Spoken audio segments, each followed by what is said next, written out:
Well, this weekend I get to do this. Hopefully a lot of the pigeons are gone.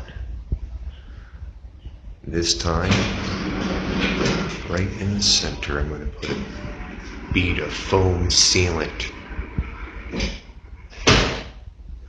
Yeah, it's kind of funny how people are like, oh, just use a water-fed pole brush and an applicator. This stuff comes right off.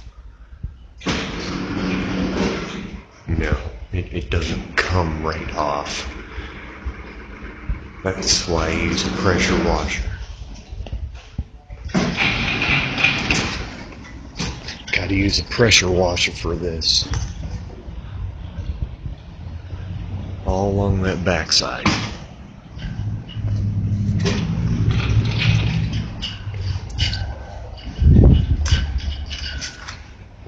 Yeah. Nope, pressure washer it is. And then I pull out the window cleaning tools, a scraper, the steel wool.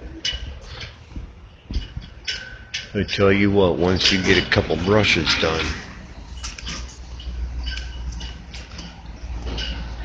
it'll really tear apart your brush. That's why I don't use a nice fancy water-fed pole brush. I use some nice rugged Tampico fiber brushes. Work better than boar's hair, hog's hair brushes. Beat the hell out of them because they're tough. They're only about $10 a piece. Yeah, I'll be damned if I try and ruin a nice $60, $80, $100 water-fed pole brush on bird poo. You gotta be insane.